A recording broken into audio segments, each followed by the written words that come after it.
Welcome to the Endless Honeymoon podcast. Very special episode edition. Special app. You know, like in 80s TV, they used to have very special episodes. Yeah, and remember they would always have those episodes of Family Ties that was just in the kitchen and then they would reminisce?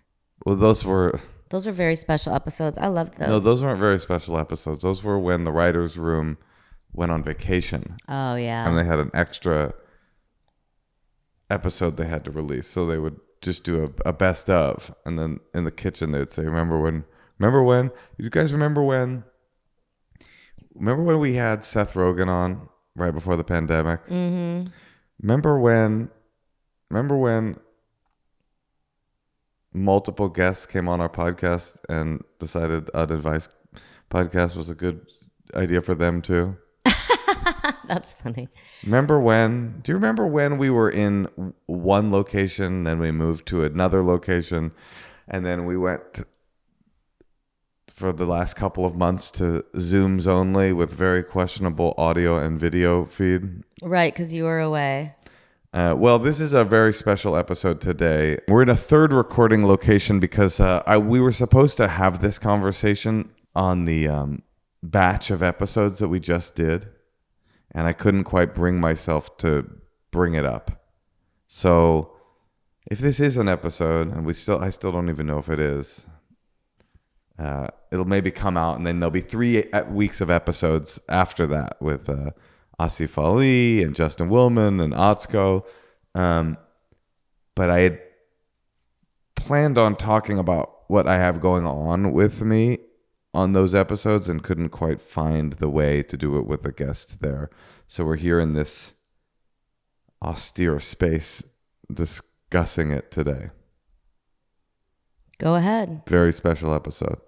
So what is this very special episode about, Moshe? Well, I am in 10 minutes, whenever this episode ends, I'm going to press stop on the recording. We're going to get in the car, and I'm going to drive to Cedar Sinai for major surgery because I am sick, and I don't feel sick. My body feels great, but while I was in Savannah on this job, which was like sort of one of the coolest jobs a person could want to have, it was sort of like as fun as a thing could be. I noticed something on my tonsil that felt unusual, and I had now you may be wondering, Natasha, you have any questions so far? No? Well, No? I know all this stuff. Yeah, I know. Oh, well, how do you feel your tonsil? Well, that's a great question, Natasha. Thank you for bringing it up. I can't feel mine. Your spirit of... Well, everybody try right now while we're listening to take your tongue and move it backwards onto your tonsil. Captain, you could try it too. No one can do it? Can you do it? No. Well, I can. I've got an unusually long tongue, and that has served you well. That has served me well, and has also gotten me into the exact problem that I'm in right now. And I noticed something on my tonsil, and I went into a doctor there, and the guy he asked the same question. He said, "How do you even notice this was there?" I said, "Well, doc, I got a really long tongue, and sometimes I mess with my tonsils." And he looked at me and he said, we all got things, and we should mess with them. He said that? They're ours. That's what he said. Weird. Cool guy. Very Southern doctor. I don't know if I love the undertones. Which is what? It's like a little sexual. I think he was saying everybody's weird, and go ahead and be weird with your body because it's your body, and you might as well flick your tongue on your tonsil from time to time if you can, and you have that nervous tick, you might as well do it. Okay. Well, I did, and I do. And they biopsied it, and it is cancer. And it has been a really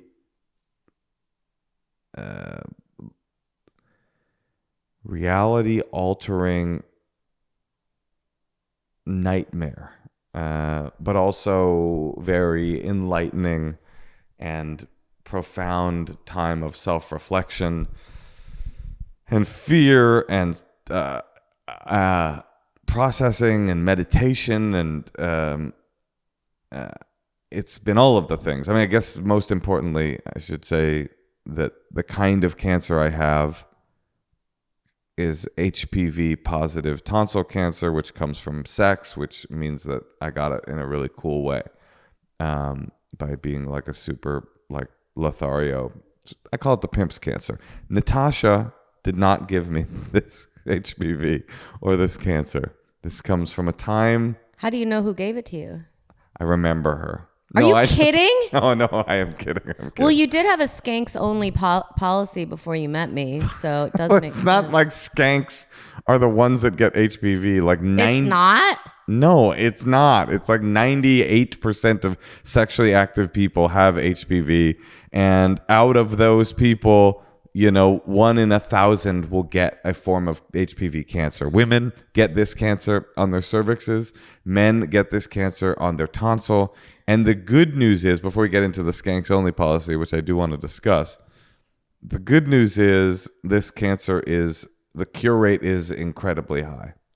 It's really high. I am going to be, every doctor I've spoken to started the conversation with, you're going to be okay.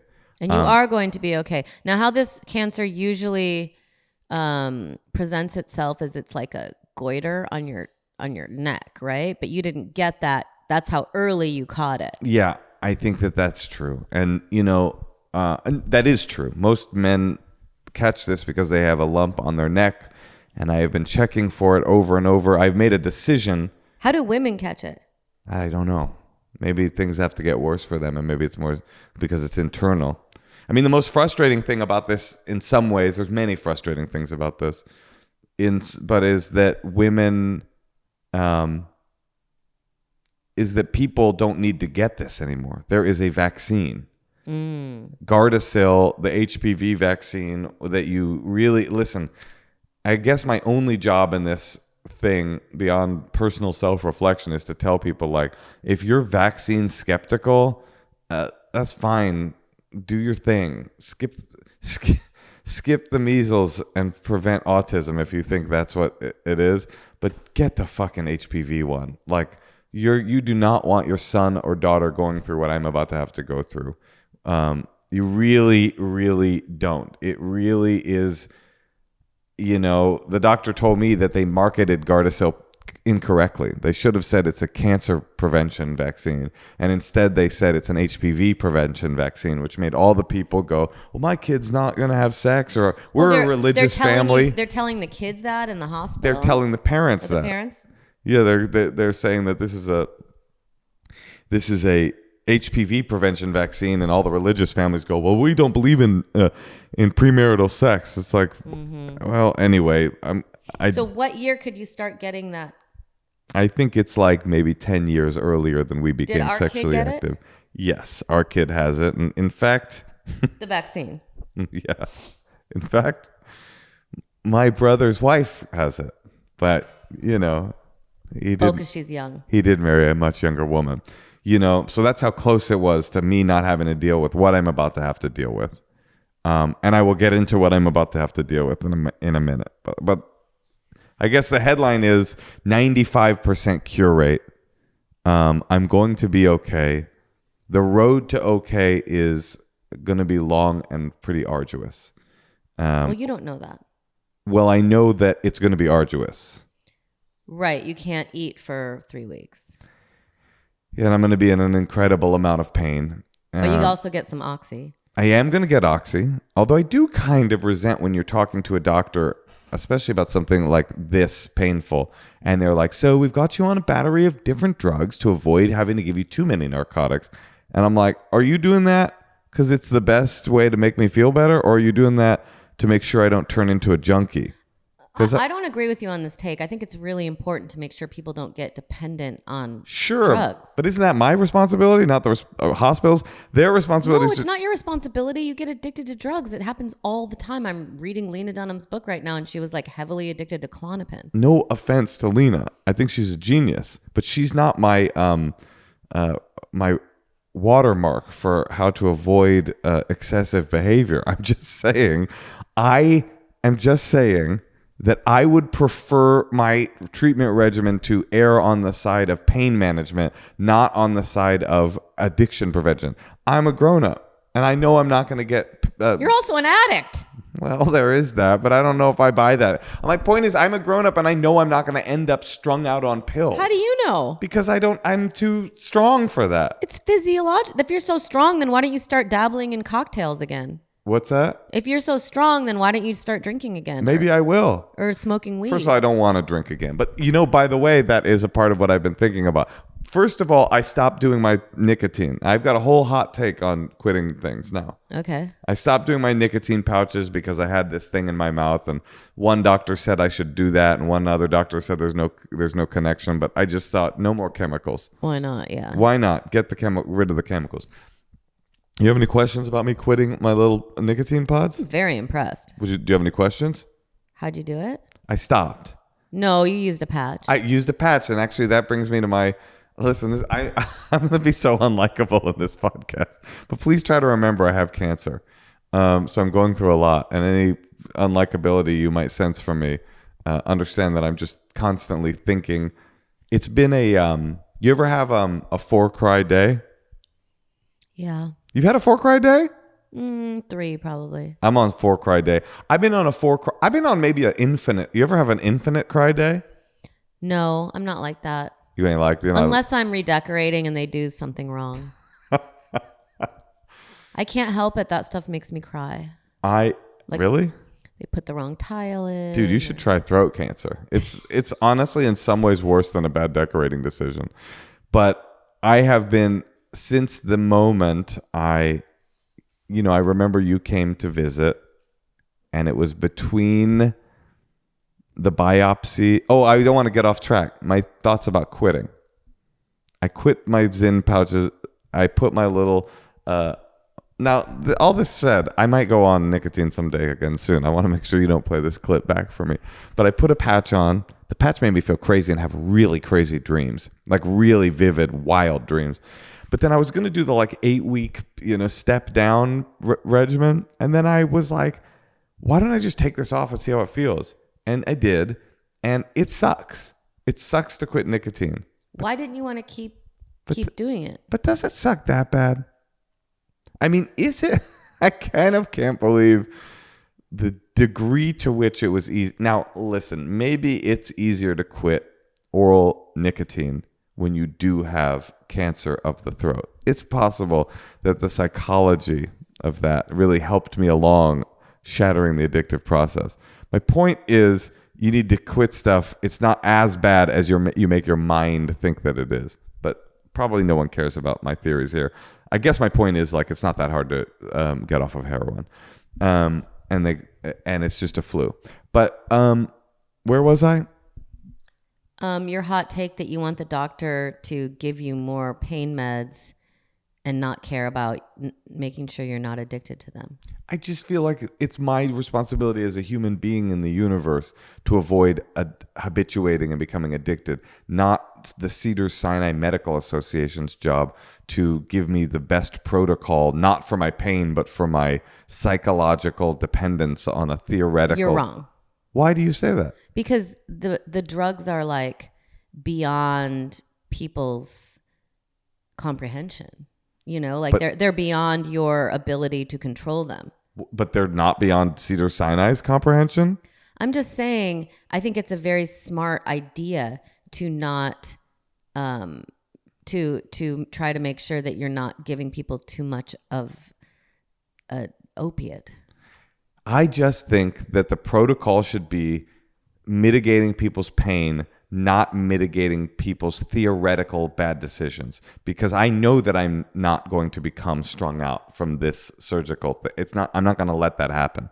I've got a wife and kids and a career. I'm not going to become a pill addict. But they have to give advice to the general But population. I'm not the general public. I'm one of one. I'm me. That's my point. And is that these protocols are for the statistical bird's eye view, and I'm not. And this is another thing that I've been thinking a lot about in terms of one. All these statistics, I have to keep reminding myself, forgetting this argument about pain management, which I am curious to hear what people have to say. All these statistics about what I'm going through, I have to keep reminding myself that I am not a statistical number. I am me. And that my case of what I have going on is not a widget in a statistic. It's true only about me. Does that make sense? Like, for example, what I am going to have done will tell me whether or not I need radiation after this, which is the only reason really I'm making this video in the first place. Which is there's a possibility I'm going to have to take time off from speaking in public because there's going to be a lot of stuff going on with my throat. We have 3 weeks of episodes that we've recorded, but I don't know if they'll be sufficient to, if I have to do radiation, it's going to be blasting my throat and it's going to be really difficult to talk. I have heard. I'll tell you what's going to be really cool. Me not talking? Well, that, yeah. Yeah. But you're going to have a cool neck scar. That's great. On the side of your face, and you're sober.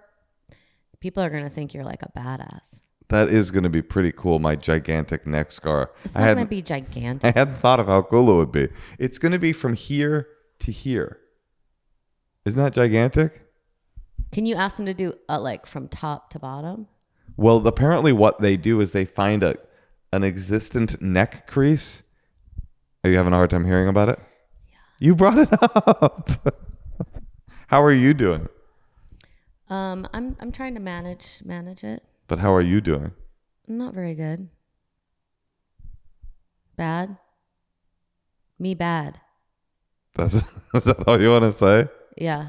Okay, well, Natasha bad and me trying to be good. I was out in Savannah and it hit me like, it's a thing that is so difficult to describe, this feeling, unless you've been through something like this, which I'm sure a lot of our listeners have. Like, it's a surreal feeling of disbelief that it's you they're talking about. And the ground underneath your feet instantly shoots away and you're in space. And the cold vacuum of space, not the Star Trek The Next Generation. And there are no answers, and you're like, am I going to die? And one of the first things I felt was like, I didn't want to talk to our kid. I don't know if I've ever told you this, or have I told you this? No. I was just like, every time you would call with her, I would avoid the call because I was scared to speak to her, because I was like, am I about to ruin this person's life? Am I about to take, her father, not me, is her life about to be ruined because of what's happening with me? She's 8 years old and like, am I going to die? Am I disappearing? Is she going to be alone in the world? And like, I couldn't take the calls. And that really was the darkest period of this whole thing, was avoiding her. And it was so scary, and you didn't tell her you have cancer. We told her you were going to have a surgery. Yeah, but I just mean in that first moment before I got tested to see if it had spread, and I really didn't know what was going on with myself. I couldn't bring myself to speak to her. And I was all alone, and that was hard too. I was in Savannah on this crazy 12-hour-a-day, 7-day-a-week job. And to be fair, your boss, Judd Apatow, was like, do whatever you need to do. Go home, get the surgery. Could not have been. I was going to say. Hook you up with doctors. He couldn't have been better and more supportive. I was going to say I was all alone, but the truth is I really wasn't. Like, Judd was an unbelievably supportive and kind and wise guide in some ways, through director in some ways, through this thing, and I started like, those 2 weeks or 3 weeks between when I got diagnosed and when I was able to get my scan to see if it had spread was one of the most surreal, different. And my brother also came out to see me, and that was really huge and meaningful. And Judd would walk with me every day and talk me down from the ledge, and I was trying to figure out how to meditate because my mind was like, it was like, leaving me in this way that was so disturbing and terrifying, and it's so surreal. You can't believe you're the subject of this saga that you've heard about. And my dad died of cancer when I was 20 years old from a cancer that he found on his neck, a completely different cancer. I don't want to freak anybody out. A completely different cancer that's much more serious or less curable, I guess, in this one. And my dad also was one of those guys that like wouldn't go to the doctor. But it's my worst nightmare. Finding cancer in having something to do with my neck is like literally my worst nightmare that I've had since I was 20 years old. So I was like spiraling into a zone of panic that I have not really felt before, and trying to get myself out of that panic through meditation and calm. And I remember I was going to get the PET scan.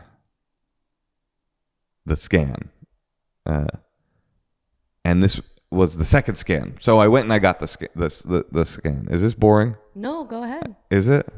I can't even tell. No, it's interesting. Is this compelling? I feel incredibly self-conscious. I didn't know if I wanted to do this episode.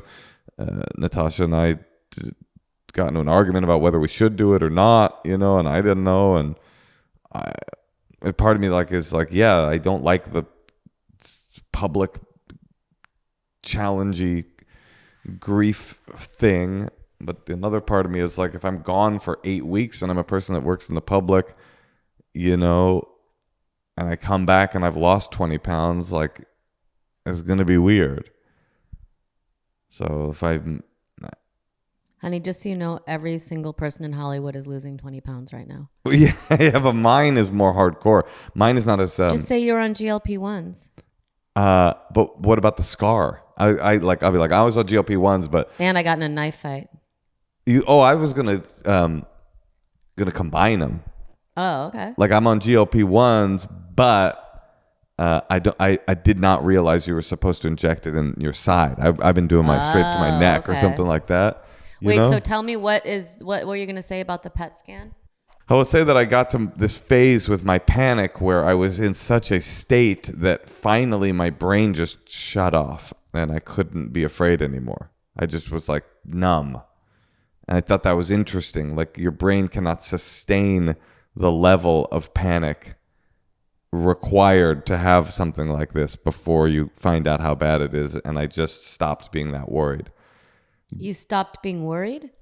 I stopped freaking out at a certain point. I noticed that. In the 3 weeks between the testing and the biopsy and the test. I just couldn't sustain it. And, Judd was super helpful. When I was on set, Tig was an actor in the film, and I went into her dressing room and was just like, I sort of broke down crying, and because she's been through cancer and she just was a friend and felt like somebody I could actually talk to about it that understood what I was going through. And that was really incredibly profound. And, she said something to me that her friend, I believe Andrea Gibson is the name of the person she made the documentary about on HBO, which I have not been able to bring myself to watch because it's all about cancer and the grace that this woman, this poet, finds walking through her cancer diagnosis, which was one of Tig's best friend. But I can't even watch it. And I'm sure that it'll be a long time until I can. But she was saying that Andrea, somebody came to her and was like, oh, I know about your diagnosis. I have this diagnosis. What do I do? And the woman was like, just essentially, I'm probably butchering it, but was like, you have to just remember that all of this is love. That all the things that, because there's no other option anyway, is like, all of the panic and all of the feelings I had about our kid and all of the tension that you and I have had around this stuff and all of like the decisions I've made about what my life is going to look like after this and the closeness I feel with Tig now that I confess this to her and the meditation practice that I've been trying to put in my life and just all of it has to be like chalked up to love, because if it's not, then it's sort of, or meaning. And this is what I've been thinking a lot about. It's like I'm going to find a meaning in this thing, because if I don't find some meaning, if I don't take something away from this, a value of life, a changing of my lifestyle in the future, I mean, and I'm a pretty healthy person, but I'm still like, like I have all these plans of what the next chapter of my life will be. I'm going to get, because I'm so aware that my body is temporary in a way that I never, ever was aware of before. I don't know if you've had that feeling, Natasha. Not yet. It was like I had a chamber in my mind where there was an intellectual membrane between the chamber and me about what mortality meant. And I always, like every person, was like, yeah, of course I'm mortal. Like, oh yeah, I'm going to die someday. Yeah, duh. And then you find out something like this and this membrane dissolves and it becomes the real in a different way. It's like your consciousness opens up to your temporariness in a way that wasn't clear. And I thought when my father died that I had sort of pierced that thing. And this is different. And now I realize like I am temporary and I will die. But you're also eternal. It could be. We'll see you on the other side. No, I'm staying here. I'm not going to the other side. We'll see you on the other side of the cancer-free totally. Moshe. My point isn't to get into I'm not trying to like float into the ether of like, spiritual, morbid self-reflection. My point is that I'm going to find meaning from this thing, even if it's not promised, or else it's just suffering for its own sake. At the other end of this, this will change me, and it already has really changed me. And I guess that's what I think she meant by it's all love. It's like it's all something to kindling for the fire of like self-realization. And I have had a lot of those little feelings, and the PET scan thing was one of them. I went to the doctor and I got a CT scan, which was the first scan that kind of told me that it hadn't spread. And it was interesting because I had been not crying and not freaking out for like a week at that point. And that was very strange. I'm going to work every day. I'm pitching jokes, in some ways that was super useful to have something to keep my mind occupied, but it's like, I'm not freaking out. Why? What's going on? And the minute I got the CT scan results that told me that it hadn't spread, I was like, broke down crying in the car. And I've probably, I would say, cried every day since. And it was like interesting. Like, it wasn't that the good news made me sad. It's that the terror was so overwhelming that my brain created another different membrane of like sort of protection because I kind of couldn't deal with it. Anyway, is that an interesting idea? Yeah, it sounds like you're really processing it and taking it one step at a time. Well, the next step was to get the PET scan, another kind of step up scan. And I was walking into the cancer center in Savannah by myself, lonely. You can't believe when you walk into a cancer center, like, I'm here for me. Mm. Like, this is for me. I just like couldn't, and I still can't like fully wrap. I mean, I'm literally about to press stop on this thing and drive to the hospital and get surgery. That's happening today. We should go pack and get ready. Well, let me tell my last little things and then I'll say what's about to happen. Thanks for indulging me. and I'm in there feeling really sorry for myself, really upset at what the universe did to me. And this guy is wheeled by me, this like fucking giant dude, like a full alpha male covered in tattoos. He looked like a soldier of fortune, like just a giant warrior guy. And he's like in a wheelchair, slumped over, eye patch. He's got an eye patch on and this like kind of weird grease on his face, and he's like barely there. And I'm like, it was so palpable to me, like this guy would fucking kill to have what I have, like in the sort of samsaric wheel of suffering, like having cancer is pretty high. Having what I have cancer-wise is pretty low. And I'm pretty lucky. It's a very surreal thing to be like, I'm so lucky that I have the best worst thing the best version of the worst thing that a person can have. But I do, I guess, right? Yeah. Well, here's what happens next. Do you have any questions for me, Natasha? I'm ready to spoon feed you. I'm ready to cash in on my in sickness when I did the vows. You mean I'm cashing in? Oh yeah, you're cashing in. I'm having to come to the plate. Yeah, you're going to step up. Step up. Did you think about leaving me at any point? No. Moshe, what, right before you have cancer? Yeah, you could be like a real diabolical character in the news. I'm going to spoon feed you and give you those Pedialyte popsicles for the next 3 weeks, and then let's see where we're at. Well, there's some cool, weird synchronicities, one of which is Hoops of Endless Honeymoon podcast fame is a registered nurse and happens to be on a year-long sabbatical and from her job. And when she heard that I had this going on, volunteered to come down for the first week and give Natasha some relief and give me some care, like sponge baths. And she agreed to wear a Swedish nurse's outfit. No, just kidding. She's going to come care for me and help you, give you some breaks, which is really nice. And everybody's been super kind and supportive, and I've talked to some people that have gone through this exact cancer. A lot of people. This is, just so you know, this is the Douglas. I got the Douglas. You remember the Douglas? You said he got it from licking pussy in the 90s? No, but it's true. I found out it's true. This is not from sexual promiscuity. It's from oral sexual promiscuity or just oral sex. So this is an oral sex. Some woman has HPV. Yep. You go down on her. Yep.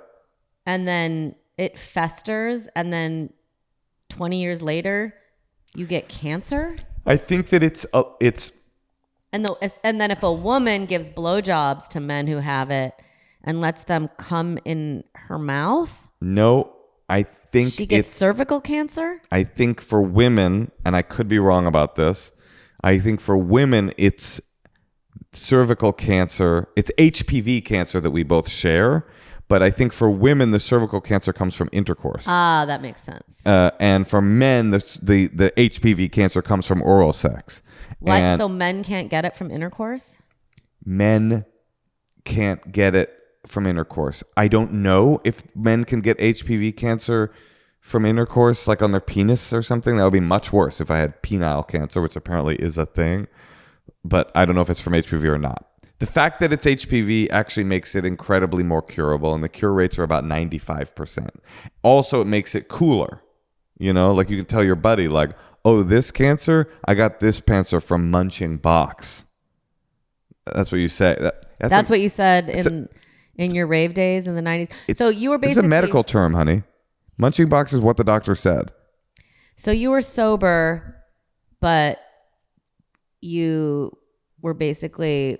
just slurping it up. Going down on girls all night long. Well, I don't know. I mean, I was sexually active like everybody. I mean, HPV, everybody has HPV that was sexually active in the 90s and didn't use protection all the time. I mean, then why doesn't everyone get this kind of cancer? Because not every case of HPV iterates into cancer. Have you ever had a wart? No.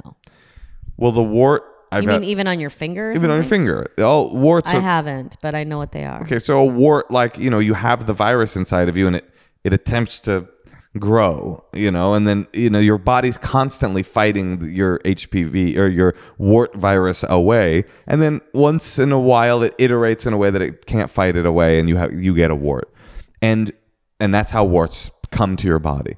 Well, apparently, once in a while, even more rare than just the wart itself emanating on your body, the wart emanates into a cancerous wart.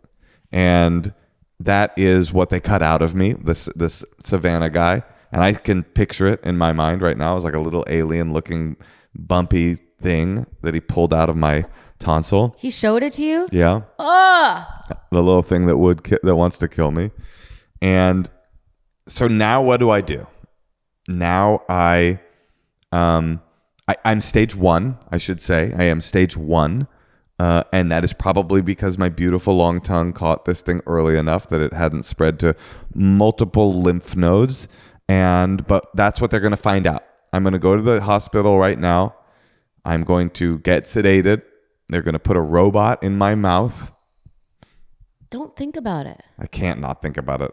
It's funny, one of the things I was experiencing, which is so funny about the human mind, is I haven't done this in a while, but I keep picturing myself and the machine in my throat, the robot cutting my tonsil out. And I keep seeing myself from outside of myself on the operating table experiencing this thing. And it's like my mind is attempting to steal trauma from a memory I don't have because I haven't gone through it. I won't ever remember because I'll be unconscious. Like, it's like my mind is trying to squeeze trauma where it's not even promised. I'm trying to have a bad memory of something I couldn't possibly ever remember. But, and in some ways I feel like what I'm doing right now is I'm about to get in the car, drive to a war zone. This is how it's felt this whole time, is I feel like I am enlisting in the army and I'm being shipped out to war, and I know I'm going to be shot.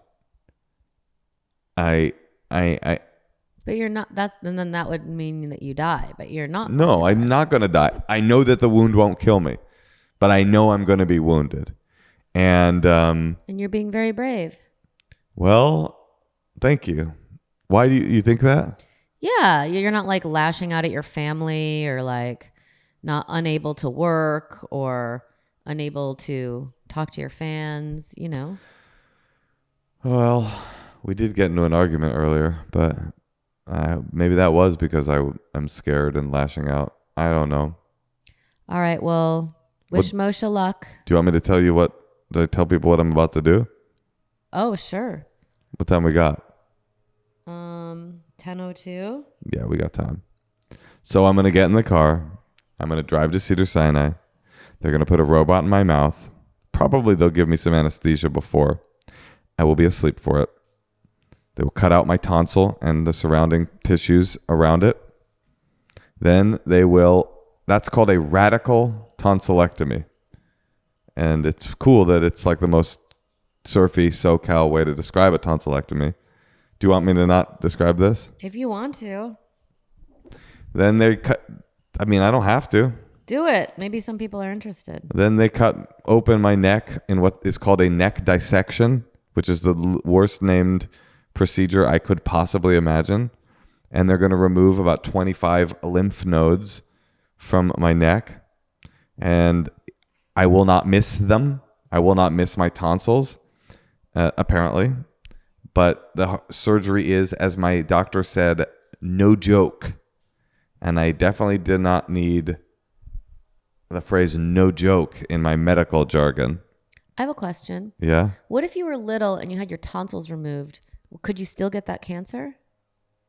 That's a great question. And I think it's possible that you could get it at the base of your tongue, which technically the actual Douglas, got it at the base of his tongue, and so does Stanley Tucci. Stanley Tucci has had this.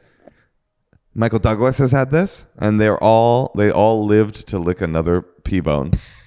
But then they take those lymph nodes and they test them, and if And they do that right away. So you'll know like tomorrow. No, I'll know in a week. A week. Okay. If the cancer has not spread into those microscopically into those lymph nodes, I will be done. And this is it. I will only need the surgery and it will be an agonizing recovery, but I will be done. If it has spread even microscopically and they won't know until I do the surgery, then I will need radiation on top of this surgery. But regardless, we can do hard things. I will get better. The cure rate is 95%.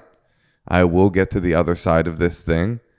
I don't know how long it will take for me to get there. I don't know when the next episode of this podcast I will do.